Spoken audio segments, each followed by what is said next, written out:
যে আমি এরকম একটা হিসাবের সম্মুখীন হব, এই হিসাবের সম্মুখীন হব, এই জন্য আমি দুনিয়াতে এইভাবে প্রস্তুতি গ্রহণ করে এসেছি।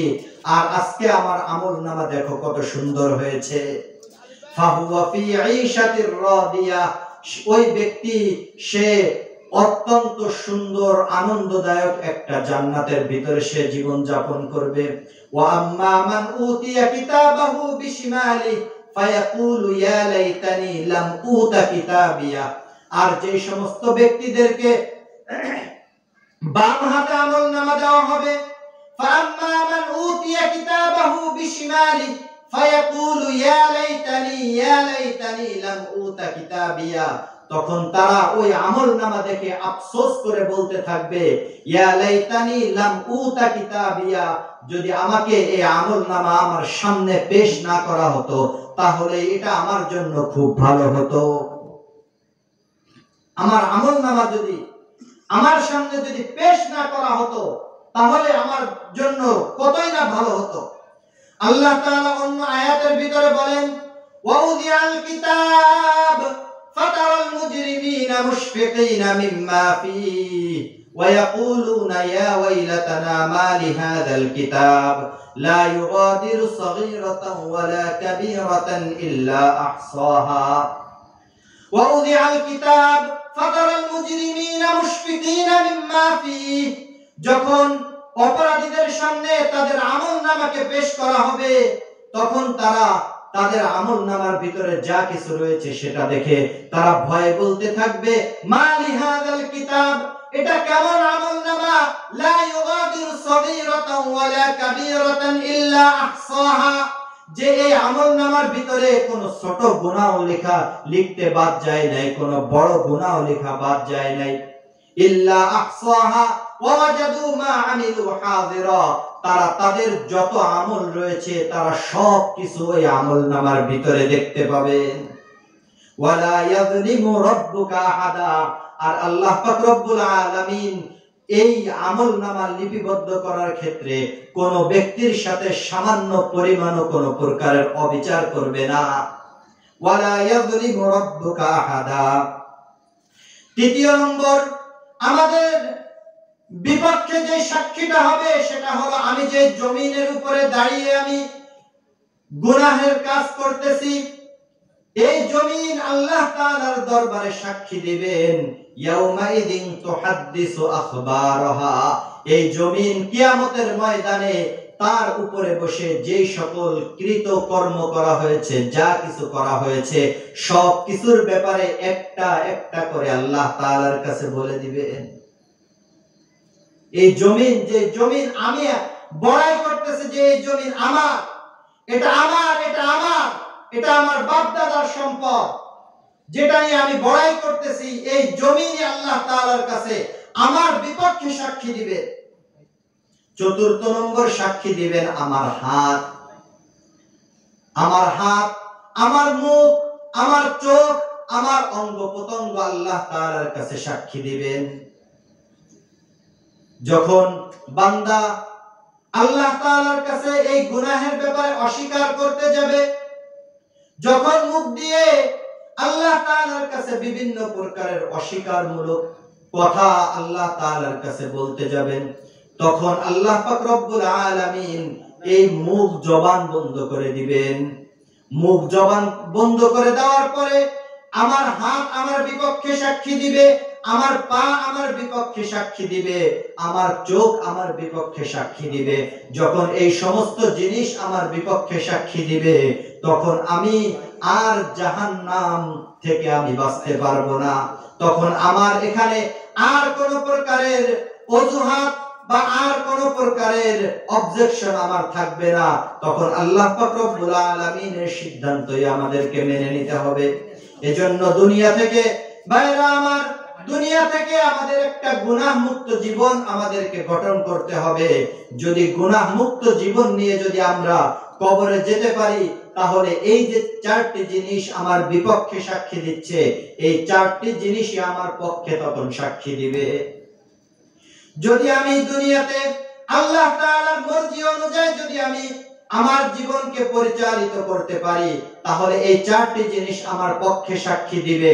আর যদি আমি এই দুনিয়াতে আমি আল্লাহ তাআলার মর্জির বিপরীতে যদি আমি চলে থাকি, তাহলে আমার এই চার জিনিস আমার বিপক্ষে সাক্ষী দিবে। এজন্য দুনিয়াতে থেকে এমন ভাবে চলতে হবে, দুনিয়াতে আমাদেরকে এমন ভাবে জীবন যাপন করতে হবে যেন দুনিয়াতে আমার বিপরীত সাক্ষী কেউ না হয়ে যায়। আমরা অনেক সময় মনে করতে পারি যে কর্মক্ষেত্রের কারণে আমার গুনাহ করতে হয়, সামাজিক কারণে আমাকে গুনাহ করতে হয়, রাষ্ট্রীয় কারণে আমাকে গুনাহ করতে হয়, বা বিভিন্ন কারণে আমার গুনাহ করতে হয়। কিন্তু না ভাই, যখন আমার দুটি চোখ বন্ধ হয়ে যাবে, রাষ্ট্র আমার সাথে যাবে না, সমাজ আমার সাথে যাবে না, আমার পরিবার আমার সাথে যাবে না, কেউ আমার সাথে যাবে না, আমার একাই আমার দুনিয়া থেকে চলে যেতে হবে। এজন্য দুনিয়াতে থেকেই আমার চিন্তা করতে হবে যে কিভাবে পরকালে আমি ভালো থাকতে পারি, কিভাবে পরকালের জীবনটা আমার সুন্দর হয়। ছোট্ট একটা ঘটনা শোনাই। কুতুবউদ্দিন কাকি রহমাতুল্লাহি আলাইহি, কুতুবউদ্দিন কাকি রহমাতুল্লাহি আলাইহি তিনি একজন জগৎ বিখ্যাত একজন শাসক ছিলেন, এই ভারত উপমহাদেশের শাসক ছিলেন। সাথে সাথে তিনি একজন আউলিয়া ছিলেন, সাথে সাথে তিনি একজন বড় বুজুর্গ ছিলেন, এবং এমন বুজুর্গ ছিলেন, শুধুমাত্র বুজুর্গ নয়, বুজুর্গের সাথে সাথে তিনি একজন রাষ্ট্রপ্রধান ছিলেন। এই ভারতবর্ষের তিনি রাষ্ট্রপ্রধান ছিলেন। কুতুবউদ্দিন কাকি রহমাতুল্লাহি আলাইহি, যার নামে ভারতের ভিতরে কুতুব মিনার দাঁড়িয়ে আছেন, কুতুবউদ্দিন কাকি রহমাতুল্লাহি আলাইহি তিনি যখন ইন্তেকালের পূর্বে তার যত ছাত্র এবং শাগরেদ ছিল, তাদেরকে বলে গিয়েছেন, যদি আমার ইন্তেকালের পরে 4 গুণওয়ালা মানুষ পাও তাহলে আমার জানাজা দিবে, আর যদি 4 গুণওয়ালা মানুষ যদি না পাও তাহলে আমাকে জানাজা ছাড়াই তোমরা দাফন করে দিবে। একটা রাষ্ট্রপ্রধান সে ইন্তেকালের পূর্বে বলে গিয়েছে যে যদি তোমরা 4 গুণওয়ালা মানুষ পাও তাহলে ওই 4 গুণওয়ালা মানুষ দিয়ে আমার জানাজা করবে, আর যদি এই 4 গুণওয়ালা মানুষ না পাও তাহলে আমাকে জানাজা ছাড়াই তোমরা আমাকে দাফন করে দিবে। সে কি জানাজা ছাড়া দাফন হওয়ার জন্য কি সে এই শর্ত দিয়ে গেছে, নাকি সে জানে যে এই 4 গুণওয়ালা মানুষ আছে? সে জানে যে 4 গুণওয়ালা মানুষ আছে। তো যখন কুতুবউদ্দিন কাকির ইন্তেকাল হয়ে গেল, তখন বিশাল জানাজার ভিতরে তার ছাত্র এবং শাগরেদ যারা রয়েছে তারা ঘোষণা করে দিল যে আমাদের যিনি মুরব্বী ছিল, আমাদের যিনি রাষ্ট্রপ্রধান ছিল, তিনি আমাদেরকে বলে গিয়েছেন যে 4 গুণওয়ালা মানুষ দিয়ে তোমরা আমার জানাজা করাবে। 1 নম্বর গুণ হলো যার জীবনে কোনদিন তাকবীরে উলার শহীদ জামাত ছোটে নাই, অর্থাৎ যে ব্যক্তি ইমামের সাথে পুরো জীবন তাকবীরে উলার সাথে নামাজ আদায় করেছে, এমন ব্যক্তি দিয়ে তোমরা আমার জানাজার নামাজ পড়াবে। 1 নম্বর শর্ত। 2 নম্বর শর্ত, আমার জানাজার নামাজ এমন একজন ব্যক্তিকে দিয়ে পড়াবে যেই ব্যক্তির জীবনে কোনদিন তাহাজ্জুদের নামাজ ছোটে নাই। আমাদের তো ছোটে না, তাই না? নাকি আমরা পড়ি না? আমরা পড়ি না। আর তাদের হলো কি, সে কি শর্ত দিয়ে গেছেন যে যে ব্যক্তির জীবনে কোনদিন, জীবনে 1 বছর 2 বছর না, জীবনে কোনদিন যার তাকবীরে উলা ছোটে নাই এমন ব্যক্তি দিয়ে আমার জানাজা পড়াবে। 2 নম্বর শর্ত, যার জীবনে কোনদিন তাহাজ্জুদের নামাজ ছোটে নাই এমন ব্যক্তি দিয়ে আমার জানাজা করাবে। 3 নম্বর হলো যে কোনদিন গায়রে মাহরাম, অর্থাৎ যে সমস্ত মহিলাদের সাথে দেখা করা জায়েজ নাই, ওই সমস্ত মহিলাদের দিকে কোনদিন নজর দেয় নাই এমন ব্যক্তি দিয়ে আমার জানাজা পড়াবে। 3 নম্বর। 4 নম্বর, এমন ব্যক্তি দিয়ে আমাকে জানাজার নামাজ পড়াবে যে ব্যক্তির জীবনে কোনদিন আসরের নামাজের সুন্নাত ছোটে নাই।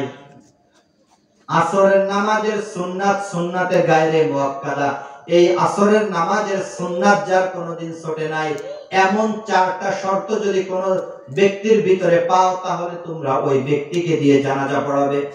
এখন তো জানাজার নামাজের এই জামাতের ভিতরে যখন ঘোষণা করা হয়েছে, ঘোষণা করার ভিতরে সমস্ত জানাজার মানুষ সবাই মাথা নিচু হয়ে গেছে যে এমন ব্যক্তি কোথায় পাবো।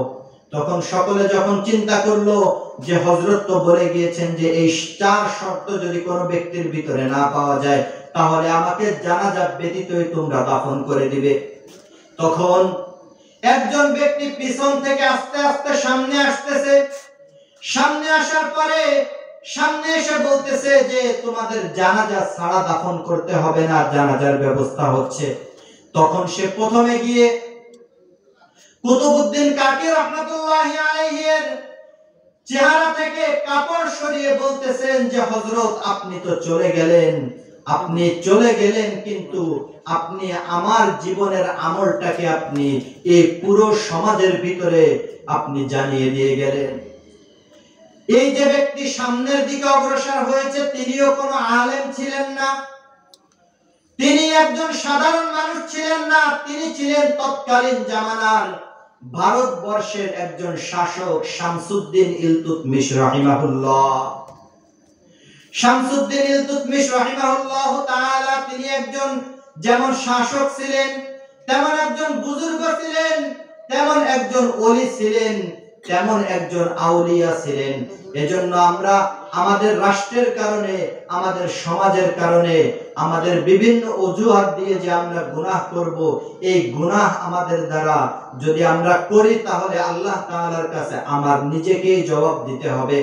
এজন্য শামসুদ্দিন ইলতুৎমিশ রাহমাতুল্লাহি আলাইহি এই ঘটনা থেকে আমরা বুঝতে পারি যে গুনাহ থেকে বাঁচার জন্য, গুনাহ থেকে বাঁচতে হলে যে শুধুমাত্র আমাকে একাকিত্ব জীবন যাপন করতে হবে এমনটি নয়, বরং একজন রাষ্ট্রপ্রধান হয়েও গুনাহ থেকে বাঁচা যায়, একজন রাষ্ট্রপ্রধান হয়েও তাহাজ্জুদের নামাজ পড়া যায়, একজন রাষ্ট্রপ্রধান হয়েও একেবারে সারাটা জীবন তাকবীরে উলার সাথে নামাজ আদায় করা যায়। আল্লাহ পাক রব্বুল আলামিন আমাদেরকে আমরা যে কথাগুলো বললাম এবং শুনলাম, আমাদের সকলকে বিষয়গুলি বোঝা এবং আমল করার তৌফিক দান করুন। ইন আসাবতু ফামিনাল্লাহ ওয়া ইন আখতাতু ফামিন্নি ওয়া মিনাশ শাইতান ওয়া আখিরু দাওয়ানা আলহামদুলিল্লাহি রাব্বিল আলামিন। আসসালামু আলাইকুম ওয়া রাহমাতুল্লাহ। আমার যে টাইম ছিল তার থেকে 11 মিনিট বেশি হয়ে গেছে, এজন্য আমি ক্ষমা চাই। আসসালামু আলাইকুম ওয়া রাহমাতুল্লাহ।